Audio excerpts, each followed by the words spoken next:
In a quiet and lively forest, there lived a wise owl named Olivia.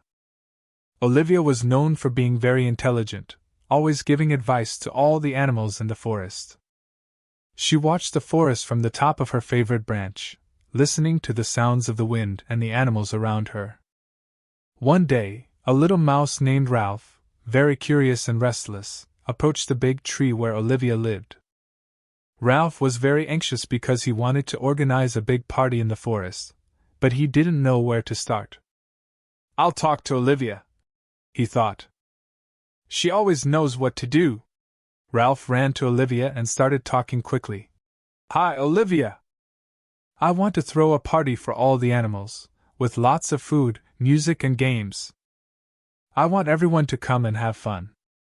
What do you think? What should be the first thing I do?" Olivia, with her big yellow eyes, smiled and tried to speak, but Ralph was so excited that he didn't let the owl answer. He kept talking nonstop. "I've already thought about where it's going to be, but I still don't know what food to serve. And what about the music? Maybe I should invite the birds to sing. Or maybe it's better to just have a bonfire." The owl remained patient, listening to every word Ralph said, waiting for a break to give his opinion. But the little mouse was so busy talking about his ideas that he didn't even notice that Olivia was ready to help him. Finally, after many minutes, Ralph stopped to take a breath. Olivia took advantage of the pause and said calmly, "Ralph, have you ever thought about stopping to listen to the others' ideas? Maybe they can help you organize the party, and together you can create something even more special." Ralph looked at Olivia, confused at first. He had never thought about listening to the others, he was so focused on his own ideas. "I never thought about that," he said, reflecting. "But you're right. Maybe if I listen to the others, the party will be even better." The next day, Ralph invited all the animals to a meeting, and this time, he stayed silent and listened to his friends' suggestions. The rabbit suggested games, the frog suggested food, and the birds were in charge of the music. In the end, everyone worked together, and the party was a huge success. Ralph learned that by listening to others' ideas, he was able to organize an even more fun party than he could have imagined on his own. Moral of the story: listening to others is an important part of working as a team. When we listen to the ideas of those around us, we can create something more special and learn new things.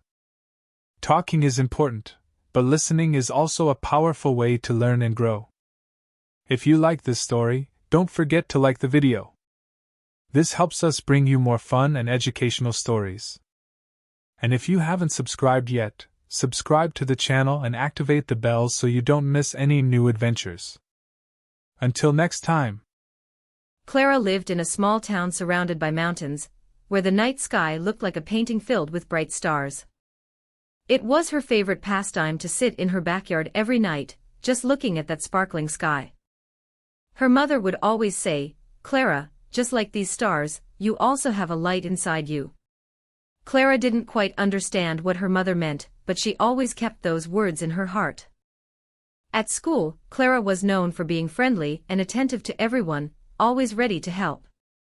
But one day, she noticed something that bothered her: a boy named Pedro, who was always alone. During recess, while the children ran and played, Pedro would sit in a corner, staring at the ground. Clara would see him there, but she had never stopped to think why he was always so distant. That afternoon, Clara decided to talk to her mother about what she had seen. "Mom, why is Pedro always alone during recess? I never see him playing with anyone." Her mother, with a loving look, replied, "Sometimes, Clara, people feel lonely inside. Maybe he's waiting for someone to see the star that shines inside him. Maybe you can be that person." Clara thought about this. The next morning, during recess, she gathered her courage and approached Pedro. "Hi, Pedro. I'm Clara. Do you want to play with us?"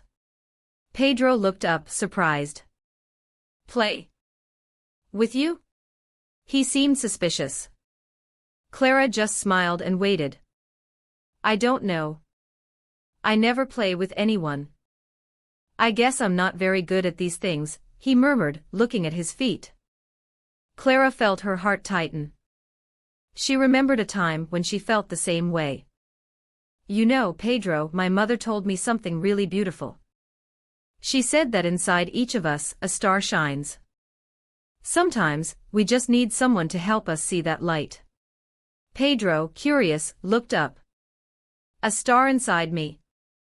I don't know if I believe that. Of course I do. Clara replied excitedly. We all have one. And I think your star is in there, just waiting to shine. You just need a little push. Peter was silent for a moment, thinking. He had never heard anything so kind before. Clara took him by the hand and led him to the group of children who were playing tag. At first, Peter was nervous, but soon realized that he was having fun. The other children welcomed him into the game, and for the first time in a long time, he laughed as he ran with his new friends. In the following days, Clara always invited Peter to play. Little by little, Peter began to loosen up. He began to smile more and discovered that, despite his shyness, he had a special talent for ball games. When one of the children had difficulty, he would go over and patiently help. Soon, everyone at recess began to like Peter, not only for his skill, but for his kindness and willingness to help others. One day, after recess, Pedro approached Clara, with a different smile on his face. Clara, do you know what you told me about the star? Now I understand. When you called me to play, I started to feel this light shine inside me. And now, when I help the other children, it seems like my star shines even brighter. Clara smiled proudly. That's right, Pedro. The more we help and care about others, the brighter our star shines. And do you know what's even more amazing? The light from your star also lights up the lives of the people around you. As time went by, Pedro became one of the most beloved children at school. He always had a word of encouragement or a kind gesture to share. The other children admired him, and every day he demonstrated that true strength comes from kindness and empathy. One night, Clara, looking up at the stars in the sky, thought about Pedro and how much he had changed. She realized that her mother was right. We all have a light inside us, waiting to shine. And sometimes, all we need is someone to show us how to turn it on. Moral of the story. Empathy is like a star that shines within us. When we put ourselves in someone else's shoes and act with kindness, our light grows and illuminates the world around us. Small acts of empathy can transform lives and make more stars shine around us. Did you like the story? Then subscribe to the channel and leave your like. That way, you will be able to follow more stories that teach important values and entertain at the same time. Until the next adventure. In a beautiful garden filled with flowers of every color and fragrance, lived many insects. In this setting of vibrant colors and green leaves, life was busy and full of little adventures.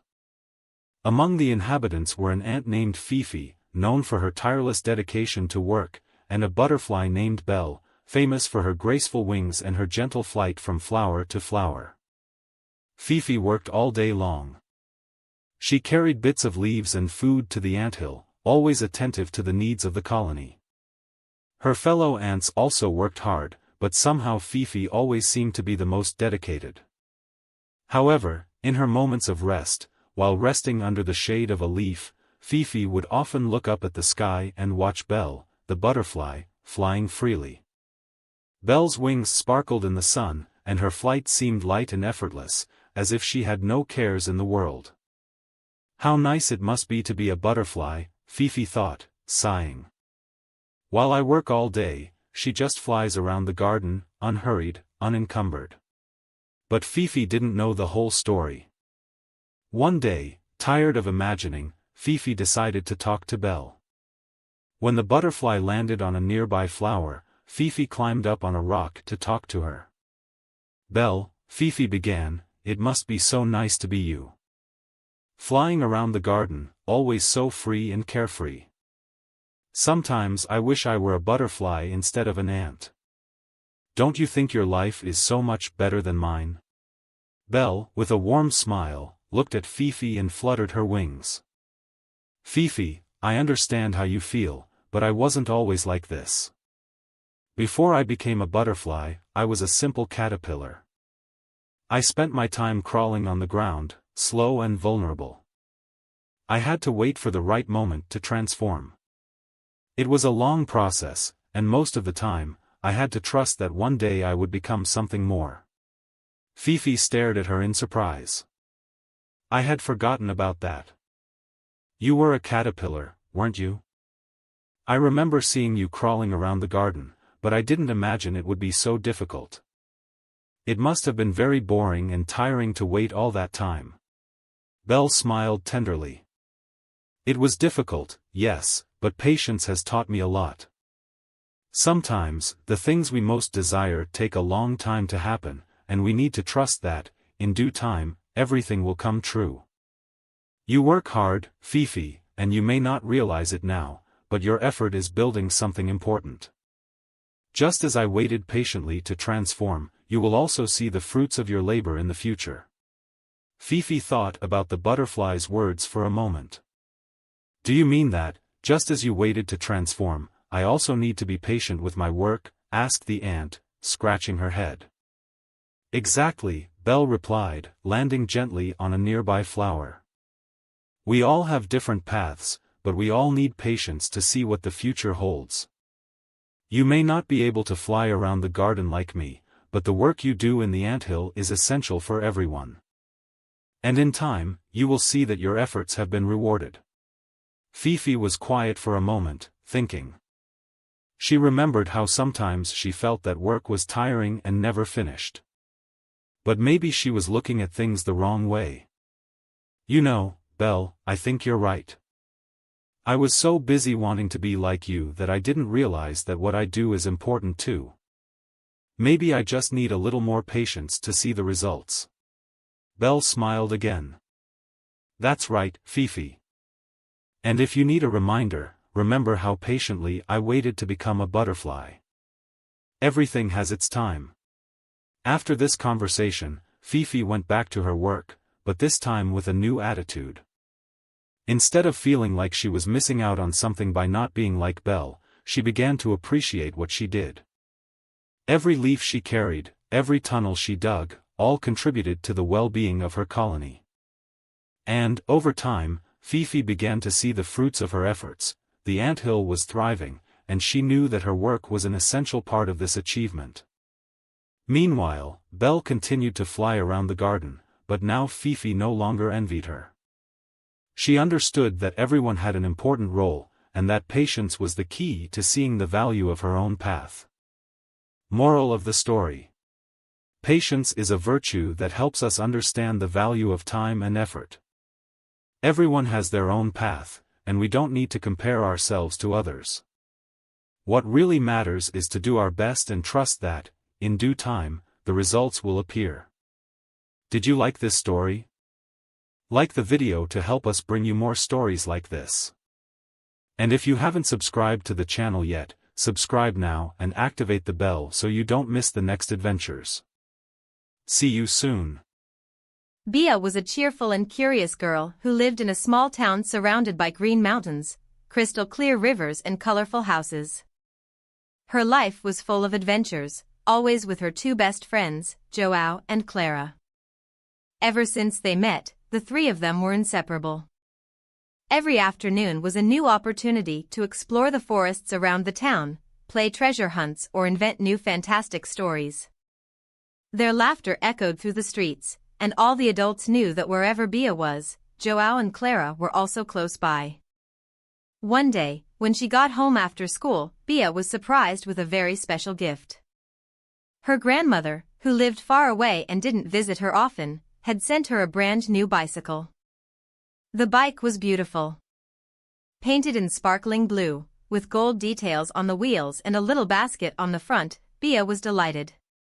It was the gift of her dreams, and she couldn't wait to show it to Joao and Clara. The next day, as soon as school was over, Bea ran home, grabbed her new bike and rode to the park where she always met her friends. Joao and Clara were impressed when they saw the bike. "Wow, Bia. It's amazing," Joao said, his eyes shining. Clara agreed, touching the gold details delicately. "You're so lucky," Clara added, smiling.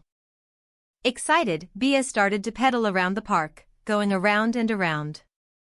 Joao and Clara watched, cheering her on. But while Bia enjoyed every moment with her new bike, her friends sat around, waiting for her to play with them. However, that day passed and, to Joao and Clara's surprise, Bia was so involved with her bike that she ended up not playing with them. "We'll play tomorrow," she said with a smile, as she pedaled back home. In the days that followed, the situation repeated itself. Joao and Clara kept asking Bia to play, but the answer was always the same: maybe tomorrow. "Today I want to ride my bike a little more."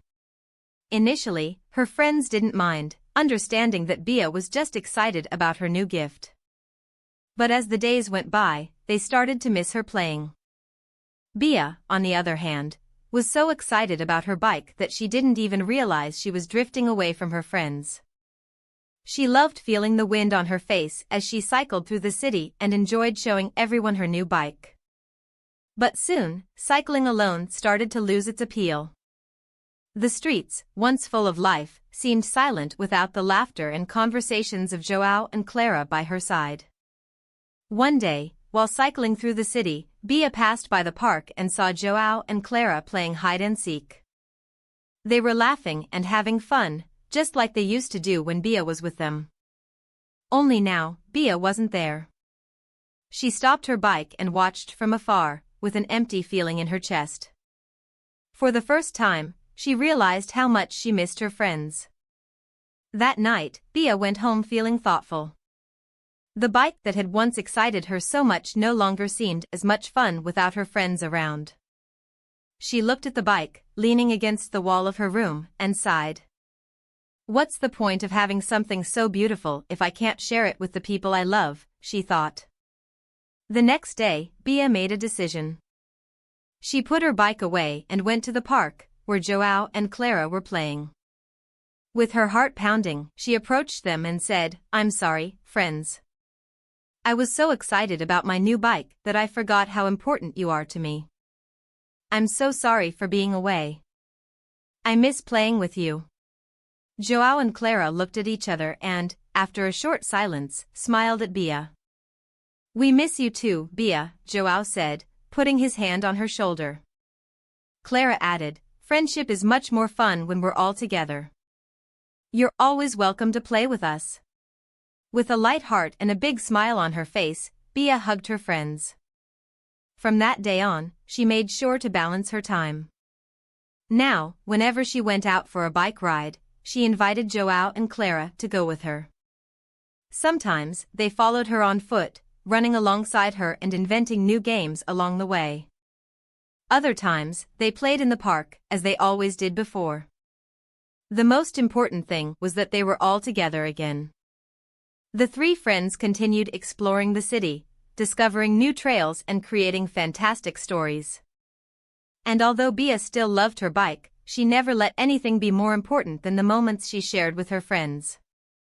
Moral of the story: material things can bring temporary joy, but nothing replaces the value of a true friendship. Friends are those who are by our side in good times and bad, and the time spent with them is what brings lasting happiness. Never let something material come between you and the one you love. Did you like this story? Don't forget to subscribe to the channel and leave a like. This helps us continue to bring you more stories full of valuable lessons and fun. Until the next adventure. Leo was an adventurous boy who lived in a small town where the quiet streets were perfect for cycling. His red bike, with its shiny details, was his greatest companion. He loved feeling the wind on his face as he rode fast through the neighborhood, dodging obstacles and exploring new paths. One sunny day, Leo decided to go to the park after school. He invited his friends to play, run, and of course, do some bike racing. They had a great time, laughing and competing to see who was the fastest. But as the sun began to set and the children began to head home, Leo noticed that his bike was not where he had left it. "Where is my bike?" he thought, already feeling a lump in his throat. He looked around, running from one side to the other, but the bike had simply disappeared. Discouraged, Leo began to walk slowly towards his house with a heavy heart. On the way, he met Nina, his neighbor. She was known for her friendly manner and her willingness to help others. Whenever someone needed something, Nina was always there, ready to lend a hand. "Hi, Leo. Why do you look so sad?" Nina asked, noticing the worried expression on Leo's face. "My bike. I lost it in the park. I don't know where it went," Leo replied, trying to hold back his tears. Nina frowned, but soon smiled. "Don't worry, Leo. I'll help you find it. Together, we can do it." Despite not having much hope, Leo accepted the help. The two returned to the park and began their search. First, they looked in the most obvious areas, near the trees, benches, and rides, but no bikes.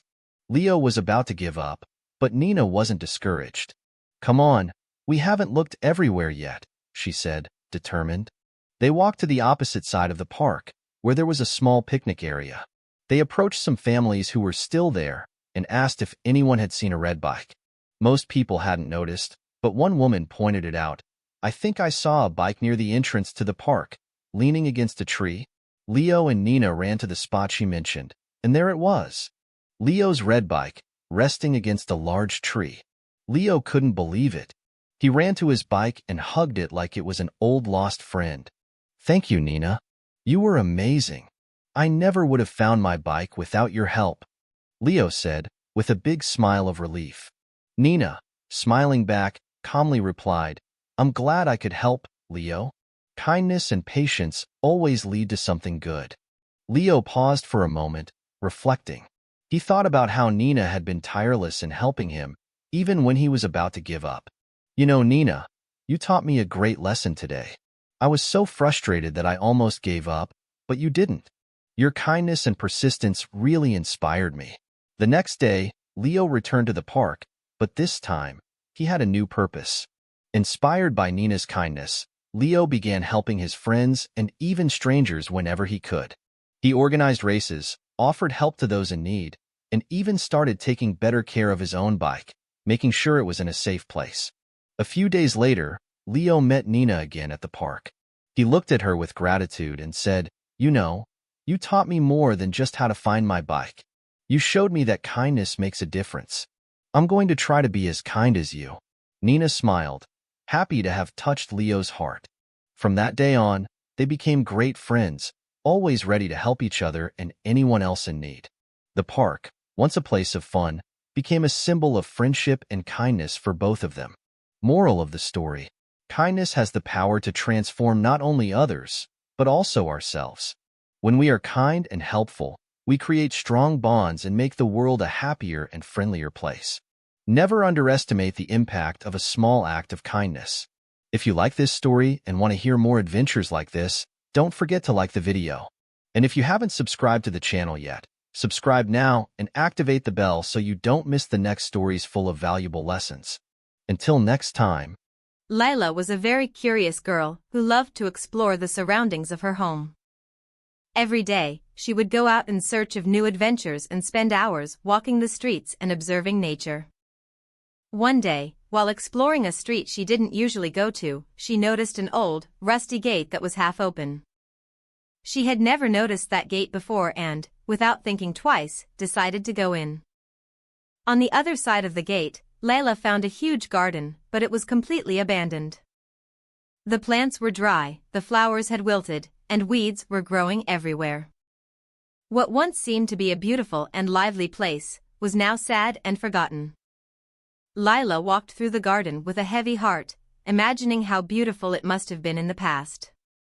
She looked around and had an idea.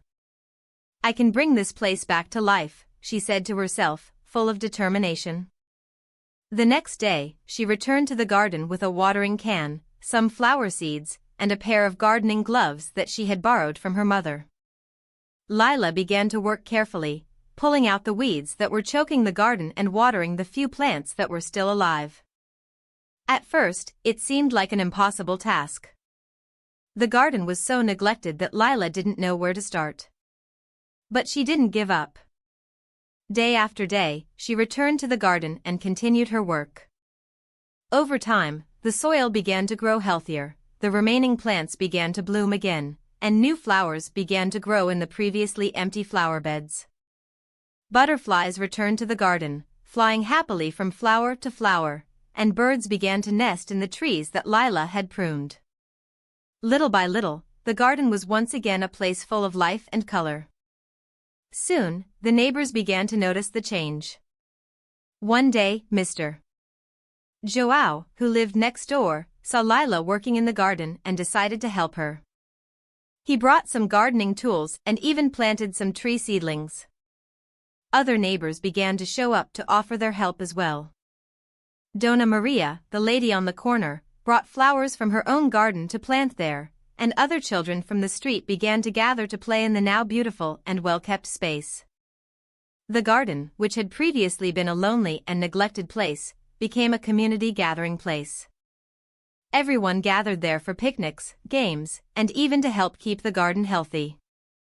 Lila was delighted to see how her simple act of caring for the space brought joy to so many people. The garden was flourishing, but more importantly, the friendships in the neighborhood were also growing. One day, as Lila was tending a flower bed, an elderly woman approached her. It was Dona Clara, a longtime resident of the neighborhood whom Lila did not know very well. Dona Clara looked at the garden with eyes shining with joy. "Thank you so much, my dear," she said, filled with emotion. "This garden was the most special place to me when I was young. I used to come here every day to read, tend the flowers, and enjoy the peace. But over time, it was forgotten. Seeing how you brought it back to life is something that warms my heart." Lila smiled at this. She had no idea that the garden had such a special meaning for someone. "I am so happy to hear that," Lila said, looking at the flowers around her. "I just wanted to do something good and take care of this place, but seeing how it brought happiness to people makes me even happier."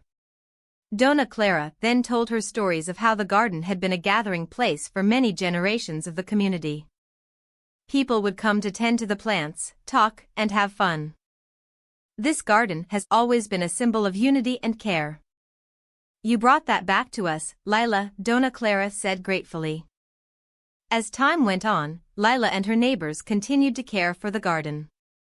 They organized an event to celebrate the renewal of the space, where each person in the community brought a flower or plant to add to the garden.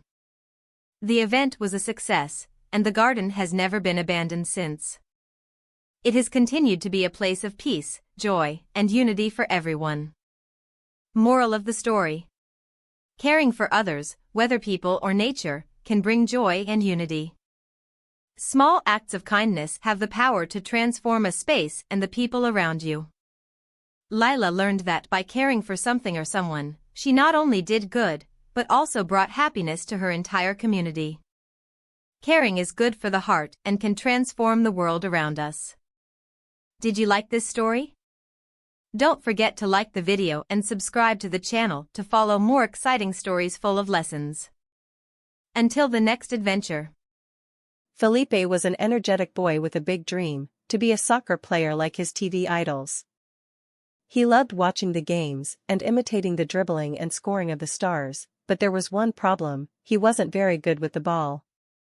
Every time he tried to play with his friends, he would miss his shots, trip over the ball, and often end up on the ground. His friends would laugh amiably, but it frustrated him. Still, his love for soccer was greater than any failure. One day, Felipe's school announced that they would be trying out for the soccer team. All his friends were excited and started training. Felipe knew it wouldn't be easy, but he decided that this was his chance to prove to himself that he could improve. "I'm going to train every day," he promised himself. That same day, he grabbed his old soccer ball and went to the neighborhood field. The field wasn't big, but for Felipe, it was enough. He started kicking the ball against the wall, trying to control the return, but he always missed. When he tried to dribble, the ball would slip from his feet. He fell several times, but he always got up, dirty and tired, but determined. At the end of the training session, Felipe was exhausted and, for a moment, he thought about giving up. Maybe I'm just not good at this, he thought, sitting down on the floor. At that moment, the school coach, Mr. Roberto, was passing by and saw the boy looking downcast. He approached and said, "Felipe, are you training alone?" Felipe, surprised, stood up quickly and replied, "Yes, coach, but I'm not managing to improve." The coach smiled and sat down next to him. "You know, Felipe, every great player has been through this. Nobody is born knowing. The difference between those who give up and those who go far is persistence. Those who don't give up end up learning. Keep training, and you'll see the difference." Those words stuck in Felipe's mind. The next day, he returned to the field, even more determined. Every day after school, he went to the field, even when his friends were busy or the weather was bad. If it was raining, he would practice in his garage, kicking the ball against the walls. If it was sunny, he would spend hours dribbling around cones made from water bottles. At first, his progress was slow. He still made a lot of mistakes, but he noticed that with each practice, his mistakes decreased a little. His shots, which used to go wide, started to hit the goal. His dribbles, which used to be clumsy, started to get smoother. Each little improvement made Felipe feel more confident and excited to keep going. Time passed, and finally, the day of the selection for the school team arrived. All the boys were nervous, including Felipe.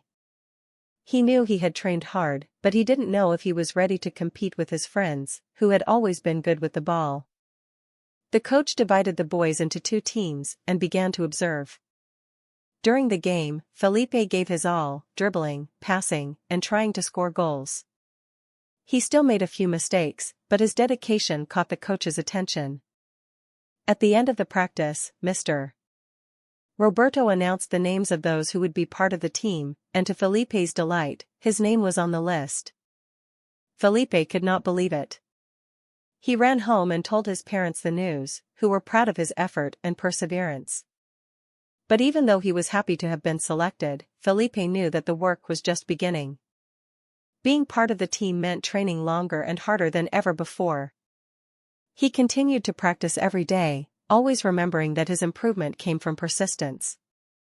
As the months passed, the school team began to prepare for the local championship. Felipe trained with dedication, listening to the coach's instructions and practicing with his teammates. Even when he felt tired, he remembered how he had started and how much he had improved. Little by little, he became an essential player on the team, always helping with plays and motivating his teammates.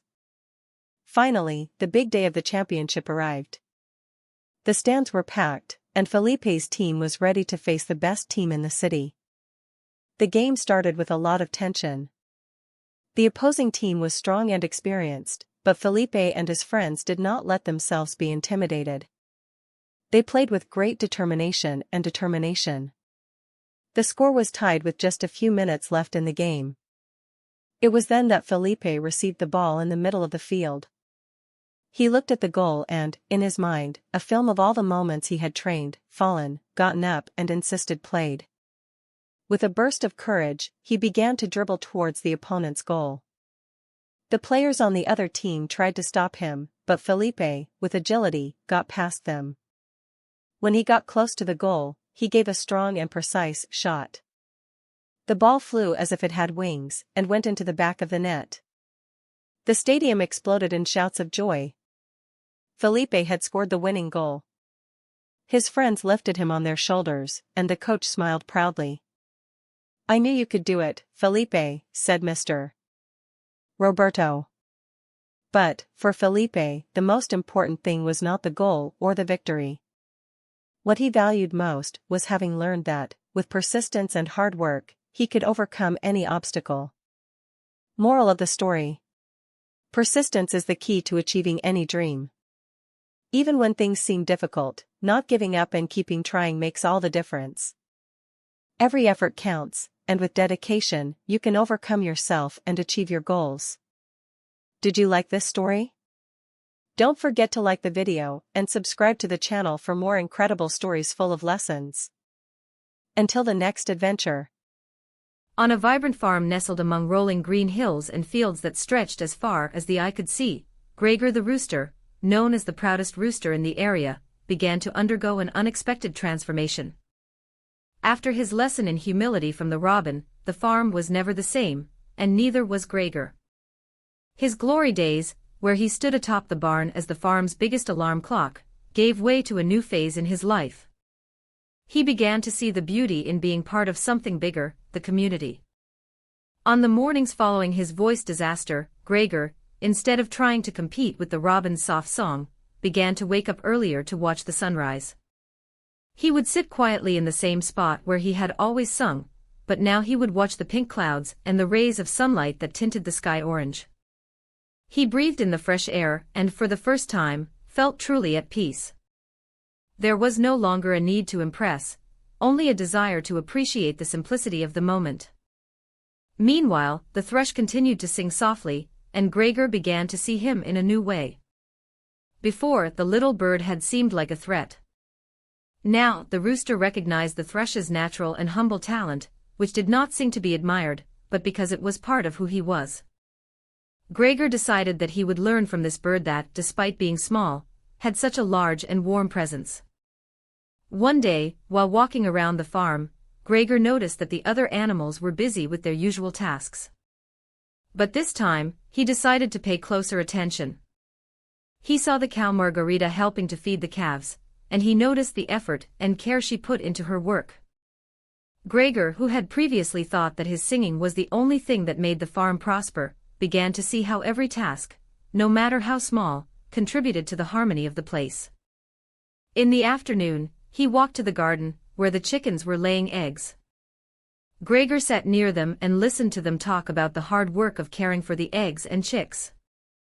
He had never realized how tiring and important their work was. The rooster, for the first time, offered his help. "Can I watch the eggs while you rest?" he asked with a shy smile. The hens were surprised but accepted the offer gratefully. The next day, Gregor helped Bruno the dog lead the sheep to the pasture. The work was not easy, and Gregor felt exhausted after running around, but the feeling of having done something useful for others filled him with a new joy. It was no longer about being the prettiest or the strongest, but about being part of something bigger, helping, collaborating, and being present. As the days passed, the other animals began to approach Gregor more. They no longer saw him as the arrogant rooster who isolated himself in his pride. Now he was part of the group, someone they could trust and count on. They felt comfortable talking to him, asking for help, or simply sharing a moment of rest in the shade of a tree. And with that, Gregor began to experience something he had never felt before: true friendship. One day, while Gregor and the robin were resting together at the foot of a tree, the robin said, "Did you know that your song has always been beautiful, Gregor? Not because it was the loudest, but because it was your way of expressing yourself. But true beauty is not in how loud we sing, but in how we treat those around us." Gregor smiled, remembering how obsessed he had been with being the center of attention. "I guess I was blinded by my own vanity," he admitted. "But now I see that there is something much more valuable than being admired, being respected and being part of a community." That night, Gregor returned to the barn where he used to sing every morning. But this time, he wasn't there to show off. He just wanted to look at the stars. As he gazed up at the sky, he reflected on how his life had changed. He was no longer the vain rooster who thought the world revolved around him. Now he knew that true greatness came from being humble, recognizing the beauty in others, and working alongside them. Moral of the story: true strength and beauty lie not in showing off or trying to be better than others, but in being humble, learning from those around us, and recognizing that everyone has an important role to play. Humility builds friendships and brings true joy. Did you like this story? Don't forget to subscribe to the channel and leave a like. That way you can follow more stories full of valuable lessons that make the heart shine. Until the next adventure. In the heart of the savannah, where the sun shines brightly and the wind blows golden dust, there lived a great lion named Leo. He was known as the king of the savannah for his strength and courage. All the animals respected and admired him for his bravery. But Leo had a secret that he hid from everyone. He never asked for help, no matter how difficult the situation was. One day, as he was walking proudly through the savannah, Leo saw a small bird lying on the ground. It was a little bird named Pico, who was trapped in a thorn bush. The bird struggled, trying to free itself, but its delicate feet were tangled in the thorns. "Help! Can someone help me?" Pico cried out weakly. Leo, seeing the scene, stepped forward. He was the king of the savannah, after all, and rescuing a bird seemed like an easy task. "Don't worry, little one. I'll get you out of there in no time," Leo said confidently. He tried to use his big paws to free Pico, but the thorns were too thin and delicate. The more Leo pulled, the more he seemed to hurt the little bird. Pico whimpered in pain, but Leo wouldn't give up. He kept trying, but with each attempt he became more frustrated. Finally, exhausted and not knowing what to do, Leo stopped. He looked around, thinking, "I'm the king of the savannah. How can I not solve this on my own? How can I ask for help? Everyone will think I'm weak." At that moment, a turtle named Tico appeared, known for his wisdom and calmness. He saw what was happening and slowly approached. "Leo," Tico said in a calm voice, "have you ever thought about asking others for help? Sometimes, even the strongest of us need a helping hand." Leo was silent. He had never thought about it. Asking for help? To him, it seemed like a sign of weakness.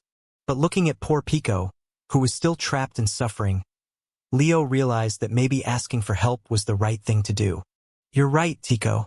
I don't know what to do on my own anymore. Can you help me?"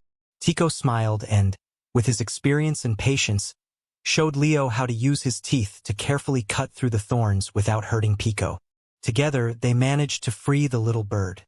Pico, free again, flapped his wings happily and thanked Leo and Tico. Thank you. I thought I would never get out of there," said Pico, flying in circles of happiness. Leo, seeing the happy and free bird, felt relieved. He smiled, realizing that by asking for help, he had not become weaker. In fact, he felt stronger, for he had learned that even the most powerful can need a helping hand from time to time. Moral of the story: asking for help is not a sign of weakness, but of wisdom and courage. When we accept that we can't do everything alone, we open up space to learn from others and solve problems more effectively. If you liked this story, don't forget to like the video. This helps us bring you more stories full of adventure and important lessons. And if you haven't subscribed yet, subscribe to the channel and activate the bell so you don't miss any new stories. See you next time.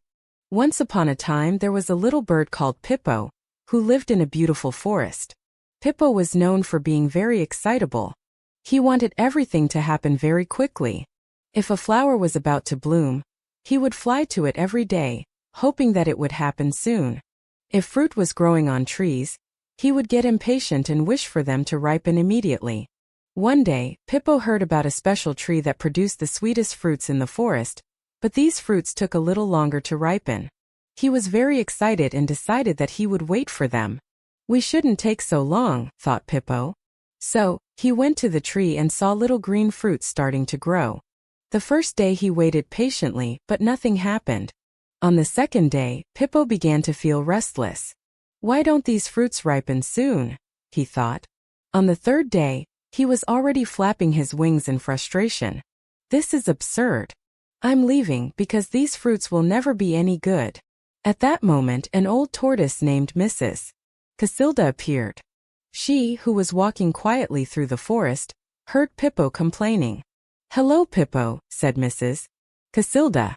"What makes you so impatient?" Pippo sighed. "I've been waiting for these sweet fruits, but they take too long. I can't wait any longer." Mrs. Casilda smiled and said, "Young man, some of the best things in life require patience. If you give up now, you'll never taste the sweet taste of these fruits."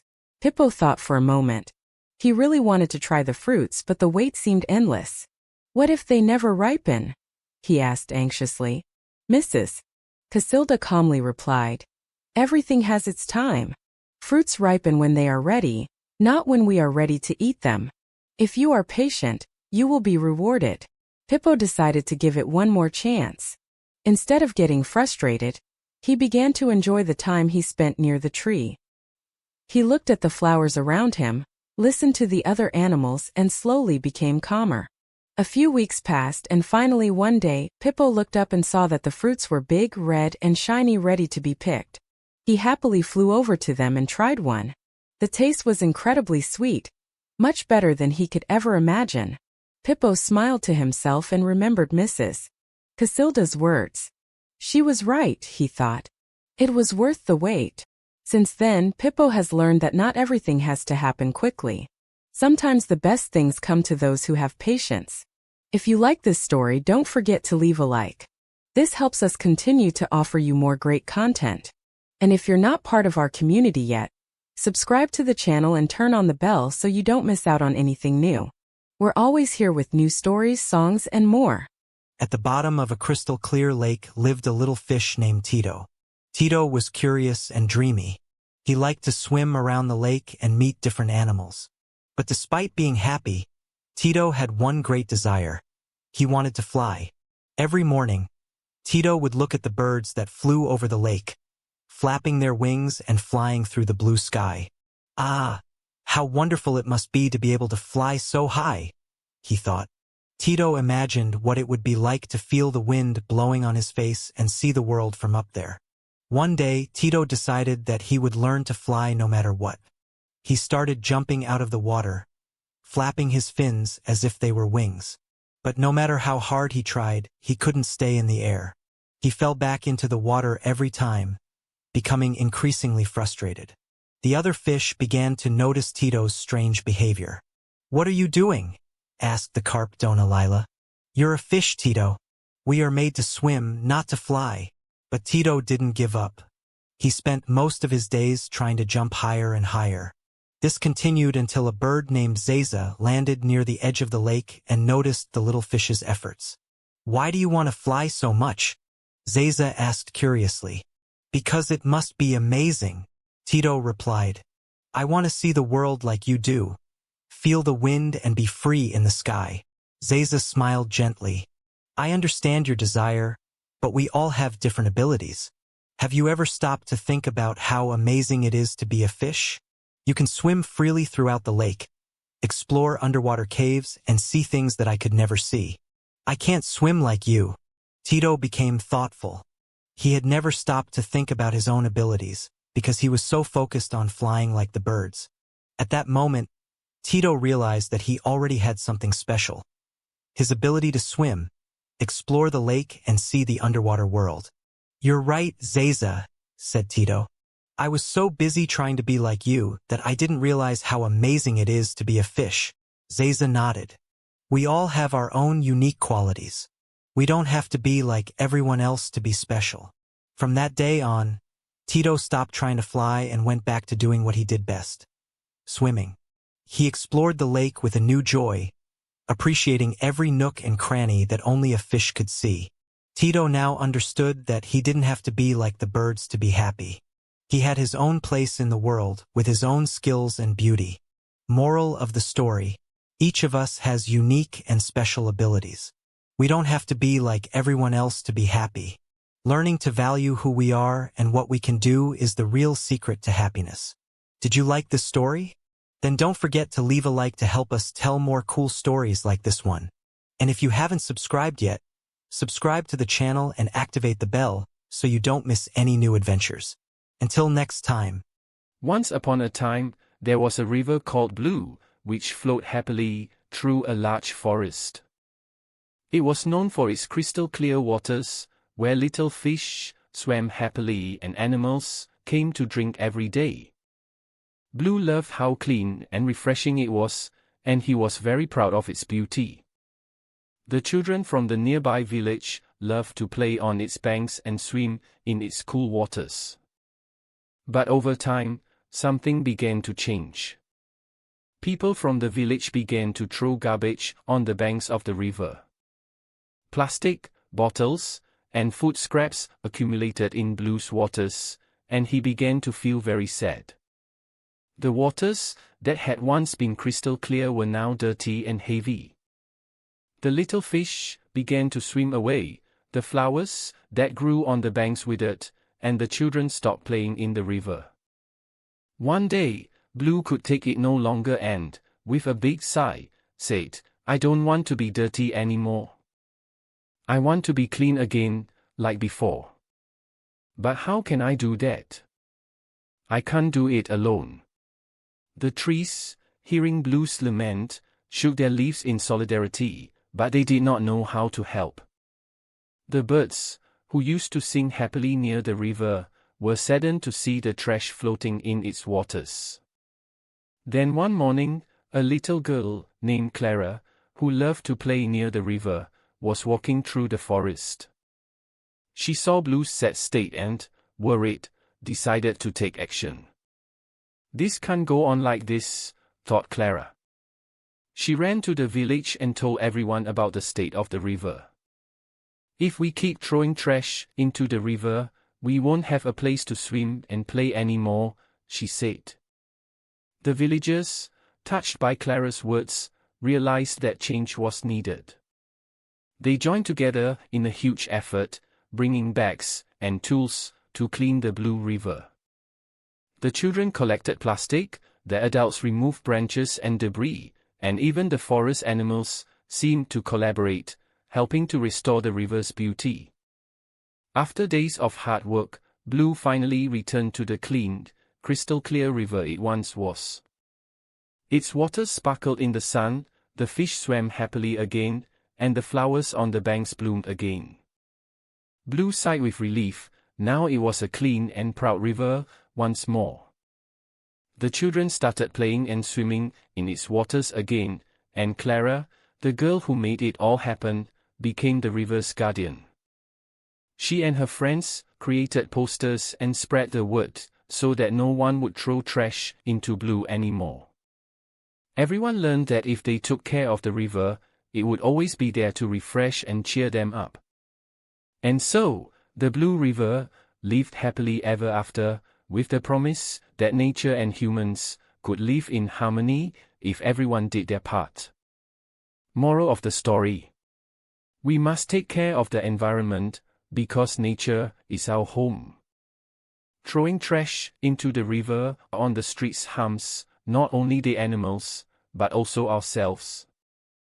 If everyone does their part, the world will be a cleaner and more beautiful place to live. Once upon a time, there was a group of friends who lived in a small village called Happy. They loved to play together every day, running through the fields, climbing trees, and laughing non-stop.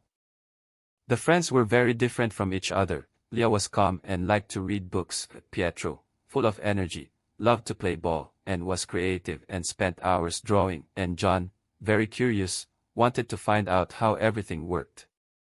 Despite being friends, they sometimes couldn't get along very well. Pietro, for example, always asked Leah to play ball, but she preferred to stay with her books. "You're so boring, Leah. You never really want to play," Pietro would say, not realizing that Leah had her own preferences. John, who loved to take toys apart to see how they worked, always touched other people's things without asking. One day, he took apart Anne's flashlight, which she used to read at night, and couldn't put it back together. Anne was very sad. "John, why do you touch my things without asking me?" she complained. The situation got worse and worse. The friends started fighting over every little thing, and suddenly they weren't having as much fun as before. Everyone felt upset, but no one knew how to solve the problem. One day, while they were sitting under a tree after yet another argument, a very wise man named Mr. Knuckle appeared. He had lived in the village for many years and knew the children well. "What happened, my dears? Why are you so sad?" he asked. Leah sighed and explained, "We can't play together without fighting anymore. It seems like no one understands what the other likes." Mr. Knuckle, with a gentle smile, said, "I think what you need is to learn a little secret." The friends looked at the old man curiously. "What secret is that?" they asked in unison. "The secret of respect, mister," Knuckles said calmly. "When you respect each other's tastes, ideas, and space, everything becomes easier. Respect doesn't mean you have to be the same or like the same things. It means understanding that everyone is different, and that's what makes your friendship special." The friends fell silent, thinking about what they had heard. "So, if Pietro likes to play ball and I like to read, is that okay?" Leah asked. "Exactly, Leah, mister," Knuckle replied. "You can find ways to play together while respecting each other's tastes. Maybe you can take turns, one day playing ball, the next day reading a story." And, still upset with John, asked, "What if someone goes through my things without permission?" "Oh, and, mister," Knuckle replied. "Part of respect is asking before taking something that isn't ours. And if we make a mistake, we should apologize." John lowered his head, embarrassed. "Sorry, Anne. I shouldn't have touched your flashlight without asking." Anne smiled, accepting the apology. "It's okay, John. Now I know you didn't mean it." After that conversation, the friends decided to put the secret of respect into practice. They started listening to each other more, apologizing when they made mistakes, and understanding that being different wasn't a problem, but an opportunity to learn and have fun in new ways. Over time, the fights decreased and the fun returned. Leah and Pietro found ways to play together. John started asking before touching his friends' things, and loved showing everyone her drawings. They realized that respect not only avoided conflicts, but also strengthened friendships. And so, the group of friends learned that, with respect, life becomes easier, and friendships become even stronger and happier. Moral of the story: respecting each person's differences is the secret to strengthening friendships and living in harmony. When we listen to and understand each other, we learn to live together more happily, without fighting, and we discover that being different is something that enriches our lives. If you like this story, don't forget to like it and subscribe to the channel. This helps us bring you more fun and educational stories. Turn on the bell so you don't miss any of the next videos. Let's learn and grow together. Julia was a curious and adventurous girl who loved to explore the small town where she lived. She would always ride her bike through parks and streams, looking for shells, colored stones, or anything that made her imagine great adventures. Every day, at the end of the afternoon, she would go out to explore, armed with a small backpack where she would keep the treasure she found. Julia dreamed of one day finding a real treasure, like in the storybooks she read before going to sleep. One afternoon, when the sun was already beginning to set on the horizon and the trees cast long shadows on the ground, Julia was cycling through the woods near her home. The air was fresh, and the leaves rustled around her, creating an atmosphere of mystery and peace at the same time. As she gazed at the trees, dreaming of distant lands, a glint caught her eye among the fallen leaves. She stopped her bike and, with her heart beating faster with curiosity, went to see what she had found. She knelt down and carefully brushed aside the dry leaves with her hands. What she saw surprised her. There, hidden under the leaves, was a small, well-worn but still elegant brown leather bag. Julia carefully picked it up and opened it. Inside, her eyes widened as she saw a wallet full of money and an ID card. There were large and small bills, all neatly organized. For a moment, Julia didn't know what to do. Her thoughts were jumbled together. On the one hand, she thought about all the things she could buy with all that money. She could finally get that new bike she wanted so much or buy gifts for her parents. But on the other hand, she knew that it wasn't hers. Someone must be desperately searching for that bag. Julia felt a lump in her throat. It would be so easy to just take the money and pretend she had never found the bag, but something inside her told her that wasn't right. She knew the right thing to do was to return the bag to its owner. But what if the owner never knew she had found it? Who would care? With a heavy heart, she went back home and showed the bag to her mother. "Look what I found, Mommy," she said, her voice a little uncertain. Her mother, always attentive to her daughter's emotions, noticed the hesitation in Julia's eyes. "Did you find this in the woods, dear? And what do you think you should do with it?" Julia looked at her mother, feeling a little embarrassed. "Well, I thought about keeping the money, but I know it's not right. I should give it back, shouldn't I?" Her mother smiled gently and put her hand on her daughter's shoulder. "That's right, Julia.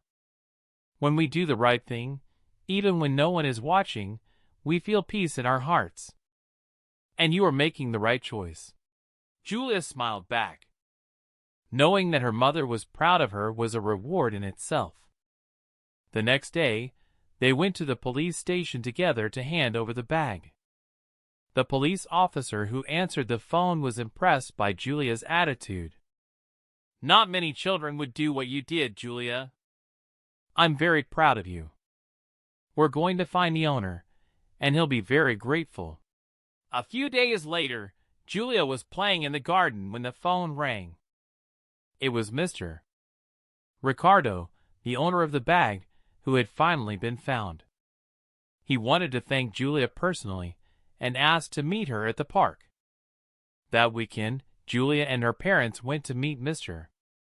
Ricardo. He was a middle-aged man with kind eyes and a warm smile. When he saw Julia, he bent down to her level and said, "Thank you very much, Julia. You have no idea how much this money meant to me.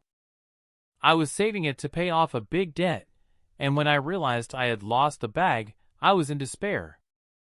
You saved my day." Julia felt a warm feeling in her heart when she heard those words. Mr.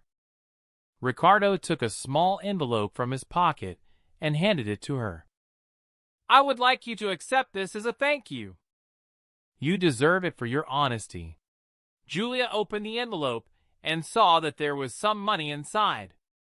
"Thank you very much," she said. "But what made me happier was that I did the right thing." As she walked home, Julia reflected on everything that had happened. Although the temptation to keep the money had been great, she felt much better for having returned the bag. Honesty, she realized, not only helps others, but also gives us a happiness that cannot be bought. From that day on, Julia promised to always act honestly, even when no one was looking, because the good we do for others always comes back to us in some way. Moral of the story: honesty is a virtue that brings invisible rewards. Even when it seems like no one will notice, doing the right thing makes us feel good inside and improves the lives of those around us. Did you like the story? Don't forget to subscribe to the channel and leave your like for more stories full of important lessons. Until the next adventure,